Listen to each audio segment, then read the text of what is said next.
Oh, hi! Welcome back. This is part 2 of my Couch Reupholster Project, where I tackle all the wood trim on the couches. If you didn't see part 1, where I deconstructed both couches down to their bare bones, I will link it below if you want to go ahead and check that out first. I'll wait for you here. Oh, welcome back. So starting off, shout out to my dad for getting me an amazing new pair of gloves. After seeing the ratty old pair I was wearing in the last video, I immediately put them to use by removing some trim and staples left over on a couple of these pieces here. I got some foam sanding pads to aid me in sanding all of these curvy trim pieces so that I don't accidentally flatten them out where they shouldn't be. If you remember from the last video, I have 2 pieces of trim that are real solid wood. That's the 2 top trim pieces, like this one I'm working on now. And the rest of the trim pieces on the arms and the bottom of the front are some sort of MDF or composite material. And boy, do they create some problems. But for now, I'm just sanding down the real wood pieces with my orbital sander and hand sanding between all of the decorative grooves. I made a pretty decent custom sanding tool from a pair of locking pliers and a small piece of wood that I could clamp a piece of sanding paper onto in order to get into those grooves better, and it definitely made the hand sanding go faster within those curvy crevices.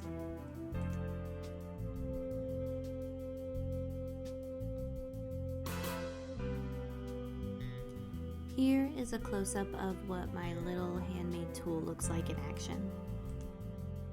I should also just say that I'm not trying to completely sand every imperfection out of these top pieces. I want them to look a little bit distressed so that they have a little bit more of an antique character when I'm done. So you might see a couple of spots where the old stain isn't completely removed, and that's totally okay.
On this piece here, which is the top trim of the main couch, I had a bit of an issue getting the blocks that were stapled into the sides out.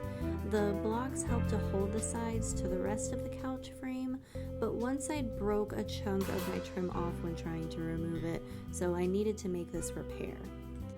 I took some of the leftover wood I'd been using to make my groove sanding tools with and wood glued them together and then clamped them up while I got to work chiseling the hole on the trim into a more blocky shape so that my wood block that was drying could fit into that area.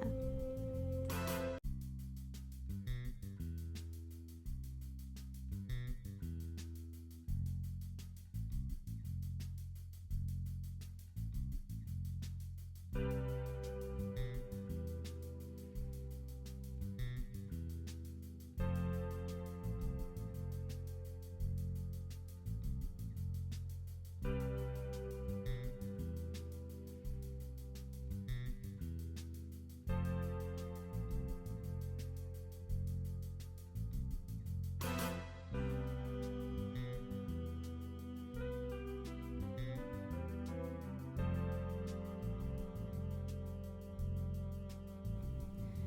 After I got the general shape to my liking, I trimmed down my wood block and put wood glue on the newly chiseled hole as well as the block. And also, just look at this wood glue. It was definitely expired, but the glue still held solid as anything, and I didn't feel like going to the store yet for more, so it is what it is, okay?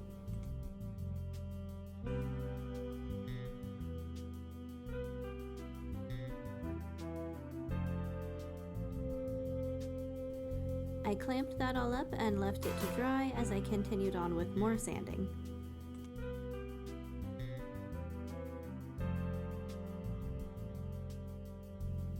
And more sanding.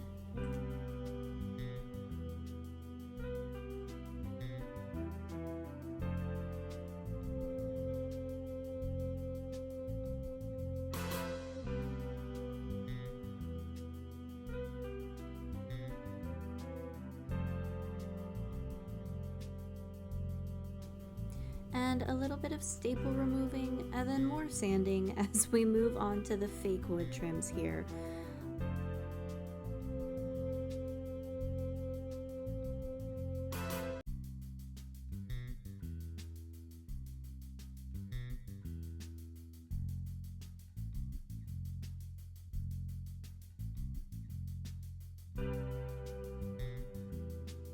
Also, a little bit of homemade wood putty to fill in some of the larger gashes in these pieces. In hindsight, I probably didn't have to sand back the faux wood this much since I was just gonna paint over it anyway, but this whole part of the project with the faux wood was cursed anyway, just you'll see.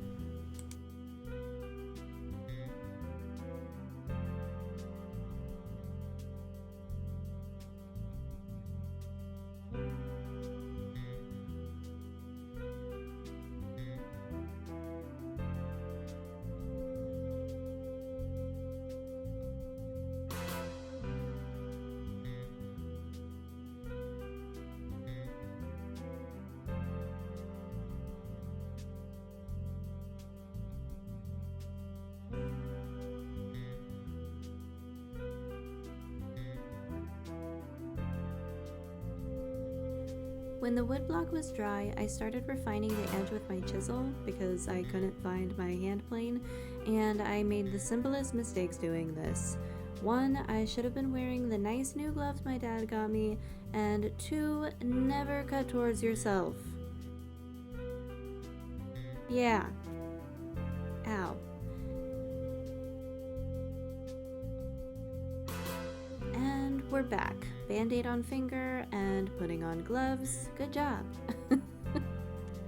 Okay, but before you judge me, I was really engrossed in my audiobook, Mistborn, Book 2, Brandon Sanderson, highly recommend. And I was just in a groove and I had to learn a little lesson. The cut was minor, I was fine, and obviously right back to it, so no harm done, and now I will remember to wear my gloves and not keep my hands so close.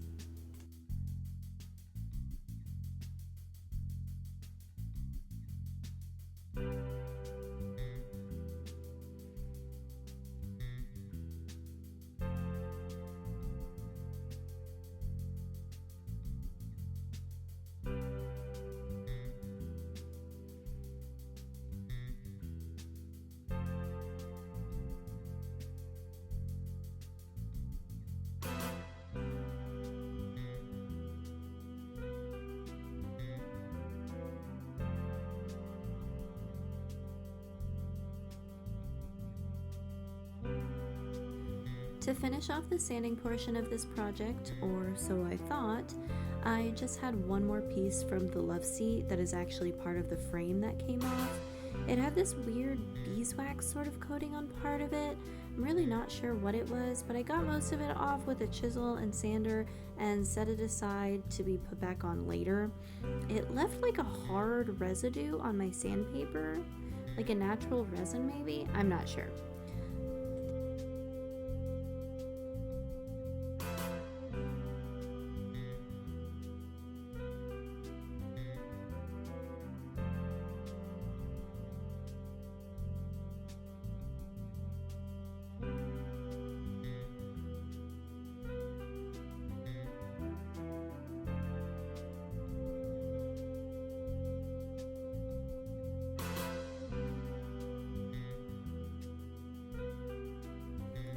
There was also that chunk from the back of the love seat that I had shown broke off in part 1 that I sanded a bit before sticking it back on with some brand new wood glue, and I clamped that down. Then tragedy struck. I lost all the footage I did staining the 2 real wood trim pieces. It was a silly mistake, but I was really sad because this had been my favorite part so far in the process. Only a couple pictures and a very short clip made it, and from this point forward, I swear the project was freaking cursed. So here's a picture of just after staining. They weren't quite cohesive, so to make them match better, I did some paint washing to give them better tonality, and I really liked how this worked out. I used Varathane wood conditioner and the stain dark walnut, and these old dollar acrylics that I just had in my stash for the paint washing.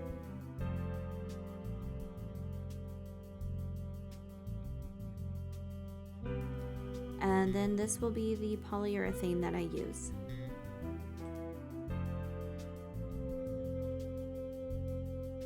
I love this moment when the first coat of poly goes on and you can see the color of the wood pop, and I just knew I was making the right decisions here.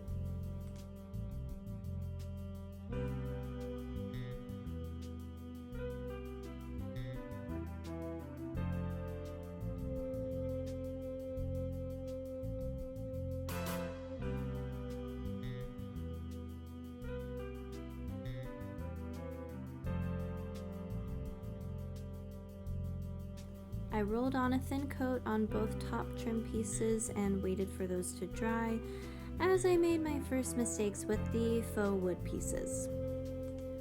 So I got this paint called Retique It. It says it's real wood in every brush stroke. I'd seen other people on YouTube use it, so I thought, how cool, I'll try that. So I painted on a few layers and it did have an almost wood-like texture, so I was pretty impressed.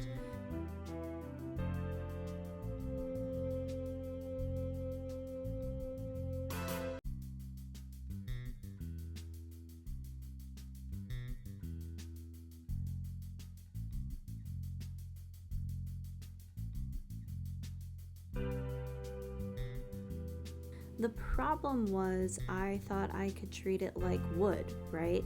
They say you can stain it, so I mean, what do you do before stain? You condition, right? Wrong. Learning tip, do more research. And don't just trust taglines, okay? I was wrong. Anyway, back to the mistakes. So I wood conditioned, and I let that to dry as I did some more coats of poly on the real wood trim, and the love seat trim is getting its first coat on the front face, and the couch trim is getting a second coat, but because it had been over 12 hours since its first coat on there, I did some cleanup and lightly sanded before adding the second coat.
Back to the faux wood, I started adding the stain, and here is where I could see the issues.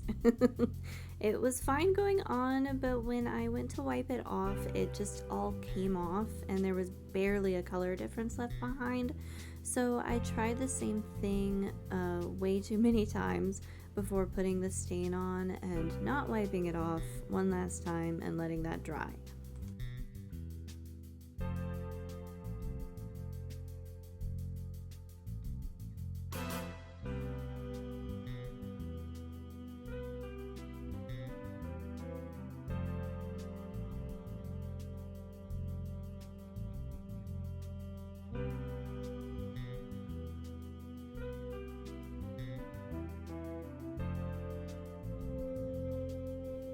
After letting it dry for a day, it was still very tacky and gross to the touch. So I decided to wipe it all down with some alcohol, lightly sand, and start over.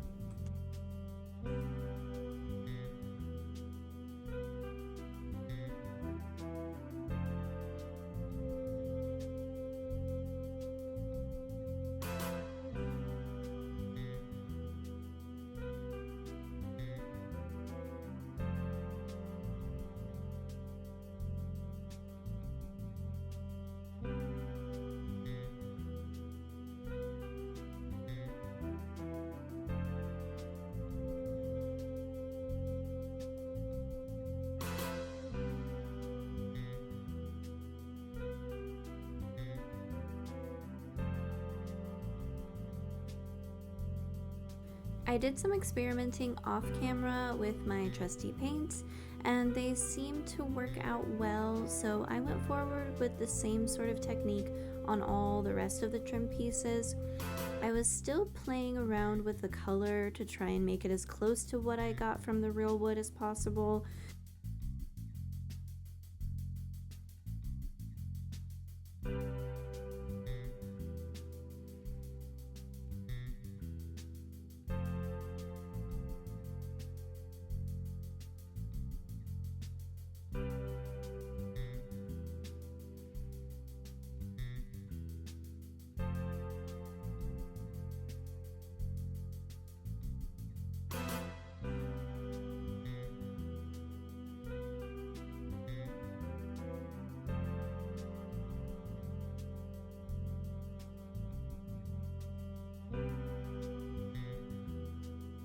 And I tried adding some dry brushing on top to give it a sort of wood grain effect, and I thought this looked okay, so I went forward with that on all the other trims as well.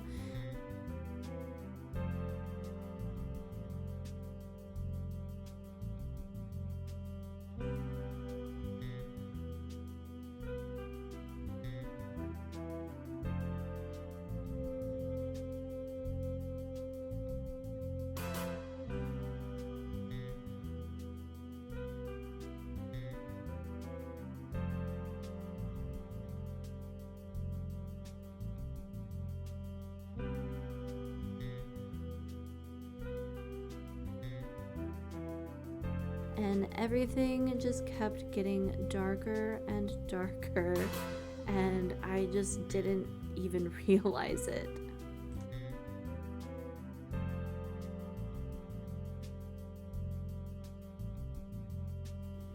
I put a bit of stain over top because I thought that would give it more of a sort of golden luster like the real wood had. And I also tried a new technique of lightly sanding the top so that the bare retique color came through, and added another light coat of stain.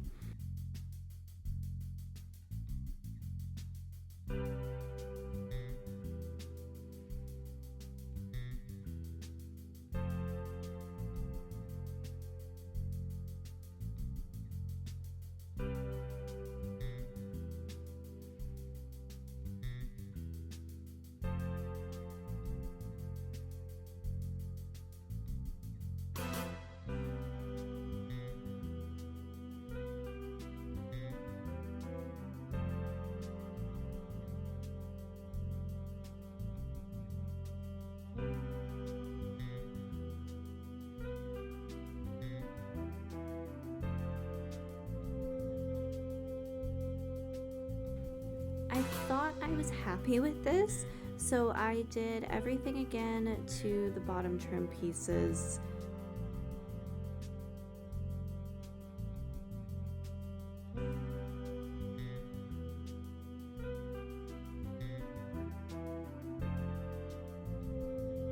And then doubled down and put a coat of poly over everything.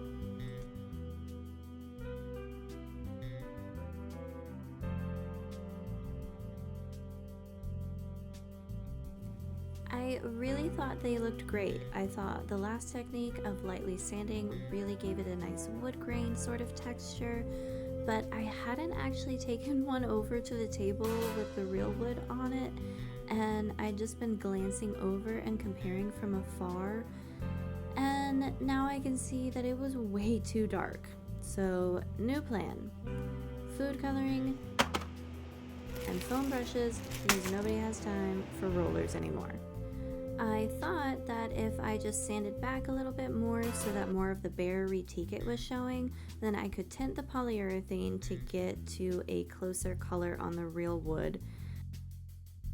And oh my god, it was awful. I was in denial and I thought tinted poly would really save it. So here I go, tinting my heart out, and the color of the tint was looking good, and it gave that same sort of luster that the real wood had, but the end result was just bad. So I finally decided to start completely over and sand everything back down to bare wood again, or fake wood, I guess.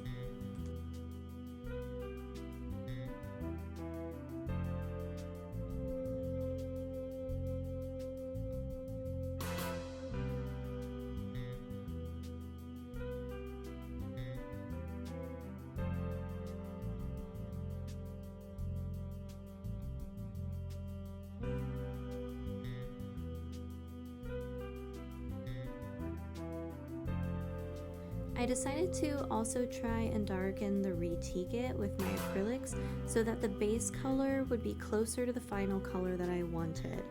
I did several coats of the reticket, tinting it darker, a little bit darker each time, and I did most of the coloring off camera and made sure to bring it up to the real wood trim to see how the color was actually looking.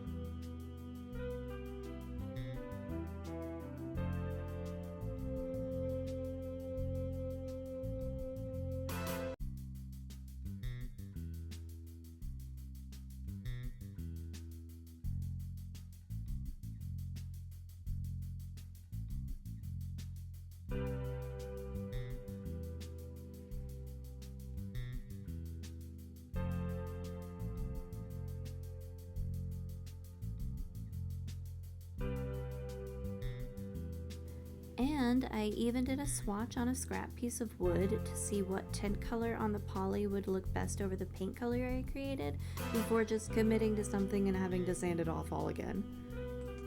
I did the same technique as before, lightly sanding to reveal a faux wood grain, and I think that I did better than before. Then I did a light coat of stain to make everything a little more cohesive, and then the tinted poly on top, and boy, I was justified in starting over. It was so worth it.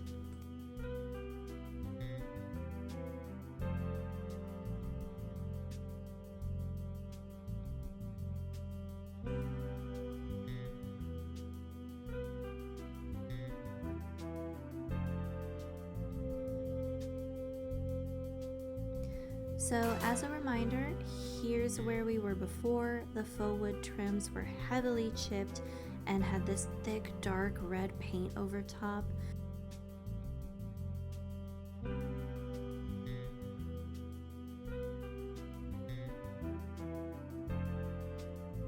The real wood trims had a thick dark red coating to where you could barely even see the wood grain. And now I just love how everything turned out, and I think the colors between the real wood and the faux wood match so well.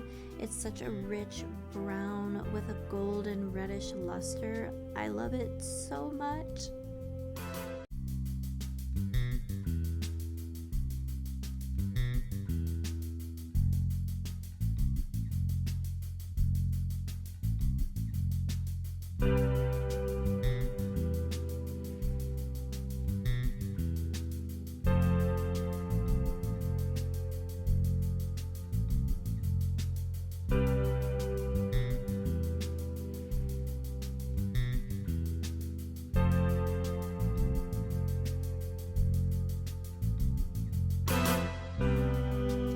Okay, thanks for watching. Come back for part 3 where I finally put these dang things back together. Okay, bye.